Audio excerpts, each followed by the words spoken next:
It's 2024, and I'm playing Dragon's Dogma. No, not that one. Dragon's Dogma 2 isn't out till next month. Instead, I'm playing Dragon's Dogma Dark Arisen. And before we even get into the game, I need to acknowledge how beautiful this music is.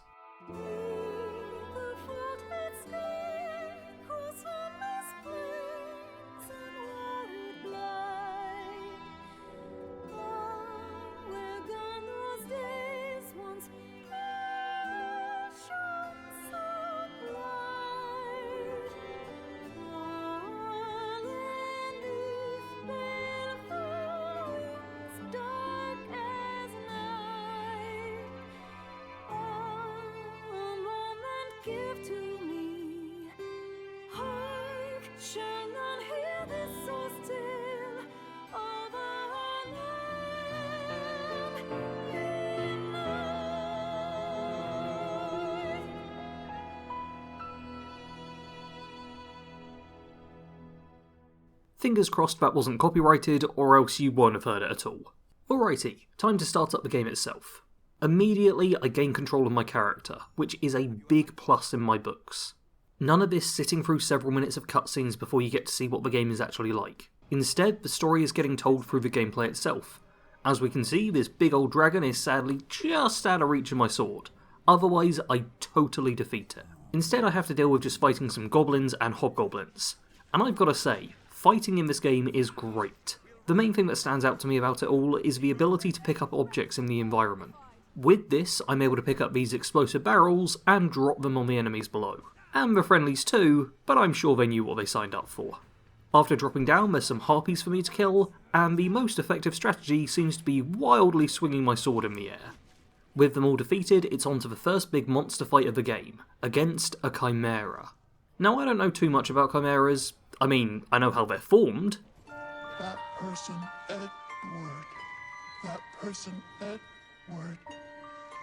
Big brother Ed. What it seems in this game is that chimeras are formed of 3 different parts, and you basically need to pick them apart to make the creature weaker. First, we chop off the snake tail, ridding it of the poison attacks and making it easier to approach from behind. After that, it's onto the magical goat's head to stop spells from being cast. And then finally, it's time for the killing blow against the lion.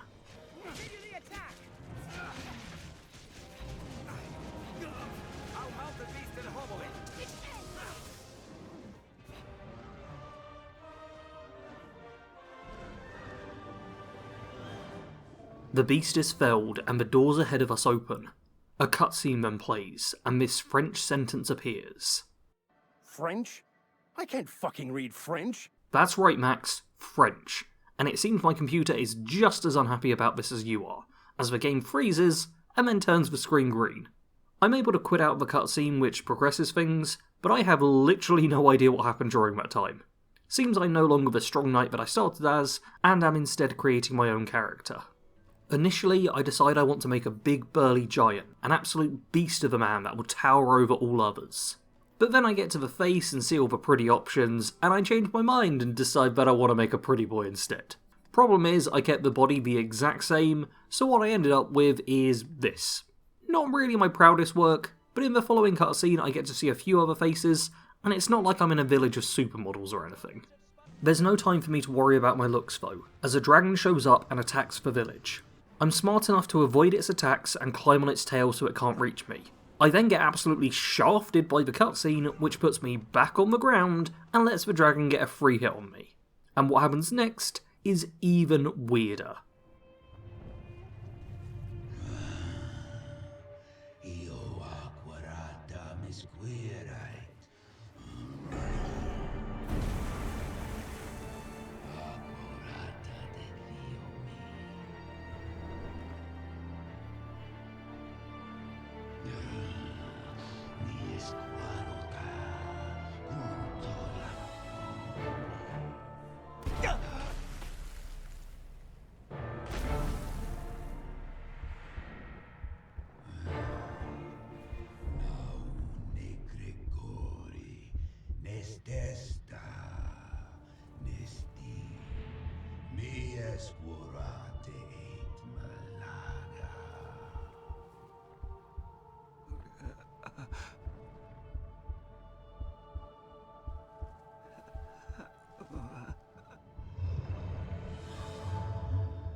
Now that is how you open a game. My character wakes up with a scar on their chest which talks to him. Seems like getting your heart eaten by a dragon isn't lethal in this world. Might just be the university equivalent in fact, as right after I get up, I'm allowed to pick my vocation. I go with fighter because I do still like the idea of being the big burly warrior.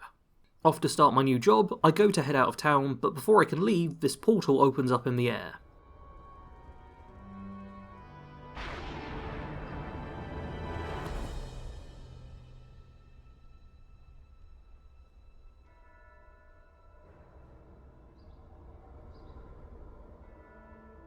Turns out, this is Pawn. Sorry, this is Rook, who is from the Pawn Legion. Pawns are followers in this game who seem like humans, but aren't quite. Basically, all they're interested in is helping you, the protagonist. And he is instantly helpful. This looks interesting. He's only just shown up in this village, instantly smashes some stuff, and makes that remark. Loving the energy, Rook. Keep it up. Before heading out of town, I head over to the inn and pick up a few bounties, all of which seem pretty easy to accomplish. After that, I speak to Pablos, the innkeeper, and I make sure to withdraw some stored items. I played this game once before and had no idea that you start the game with a whole bunch of useful items stored away. Instead, when I first played through, I spent the first 15 hours dressed in rags. Not this time though. This time I get some gnarly looking armor to start off with, rather than starting off with just the basic rags I woke up in. All geared up, so it's time to leave town and face my first foe. A bunny wabbit. Look, one of my quests is to kill 5 rabbits. The game is making me do this, and there's no way I'm turning down 500 extra experience and gold. I literally get my first level up from doing this. Don't worry though, I get the opportunity to prove myself an actual hero when this roaming trader is attacked. Damn beast! Charging into the fray, I'm able to use my OP lunge ability to easily take down the goblins. While the peddler is grateful, he's lost all his wares, so seems there's no reward from doing so. Killing bunnies got me 500 gold coins, saving the life of the merchant got me zilch. Feeling somewhat frustrated from this, I take the opportunity to see how else I can kill the cute little bunnies. Okay, even for me, that felt a little brutal. Time to continue with the main quest, which means heading to this encampment. I start hearing voices as soon as I enter, and it leads me to this rock.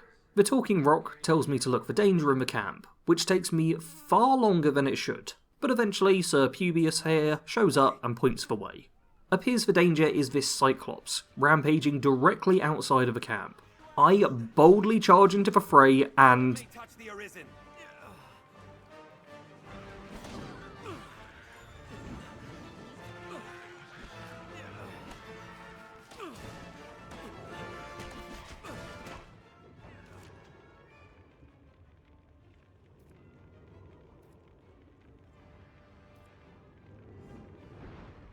Holy shit, that was scary! These big monsters are not to be trifled with. Being a bit more cautious this time, I continue the fight and eventually take the Cyclops down.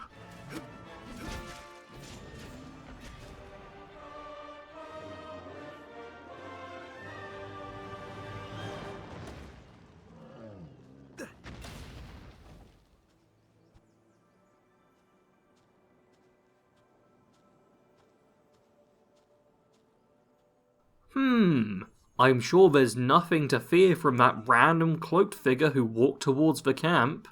I head back into the camp and return to the Talking Stone.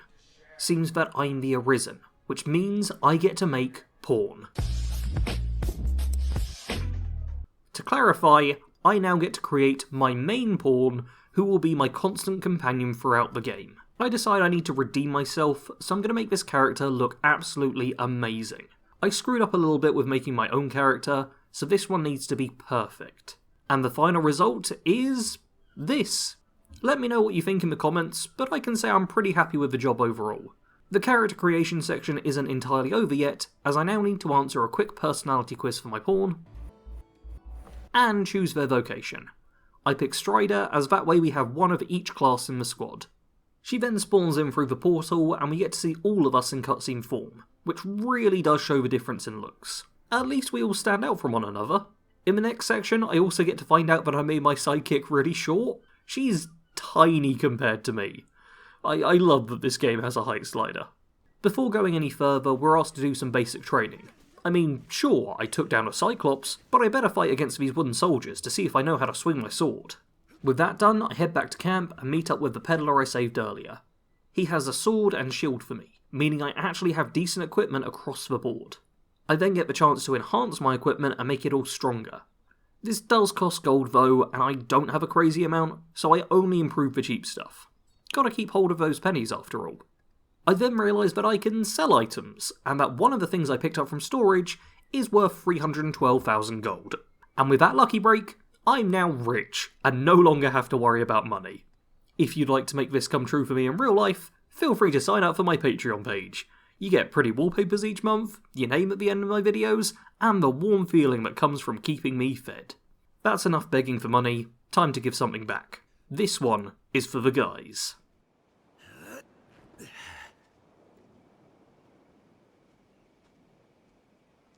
Well, that was disappointing. Let's get a bit of action, test out the crew's combat capability together. These bandits prove a good first fight for our trio, and we get a real nice combo move to finish.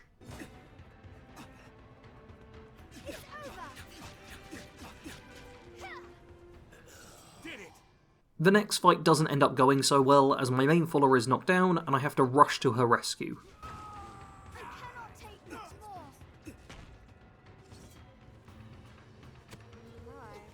The fight continues to be a struggle as both pawns go down later on, but I'm able to pick them up and finish off the last of the bandits. Despite the difficulties, I make my way up this dangerous path and to the Mountain Way Castle. Here I find another one of these fancy stones, and much like my phone, this is filled with porn. In this strange ghost world, I get to pick another follower for free, and choose the one who looked most like a fighter, because I need someone else who can take some hits. I fought my way to this location, but it turns out I'm just flat out not allowed to pass. After a few minutes confusion, I decide to take the trek back to camp to see if there was something I missed. And as it so happens, yes, there was. Mercedes here has a quest marker above her head, and from chatting to her, I get to rest for the night. Have you ever gone camping and been worried that you'll wake up to find that a snake has slithered into your tent? Well, imagine that, but 1,000 times worse.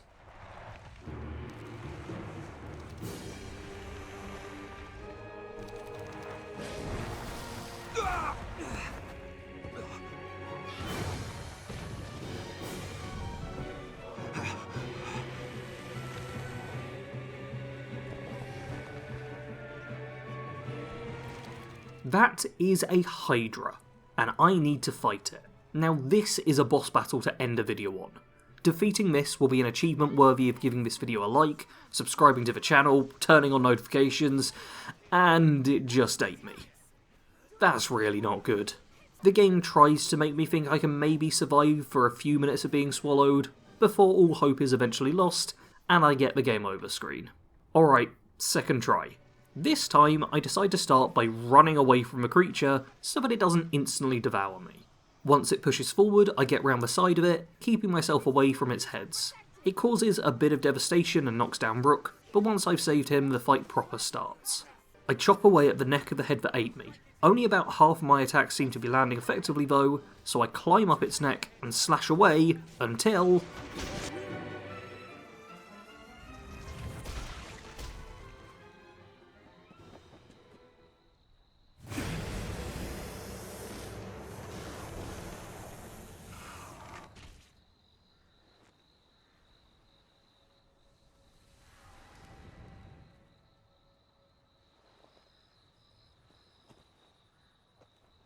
I am impressed. And I hope that you're impressed too, dear viewer. If you are, then consider sharing this video with anyone you think would enjoy watching it. Give it a like if you enjoyed, and subscribe for more content like this. As always, thanks for watching. Sarge out.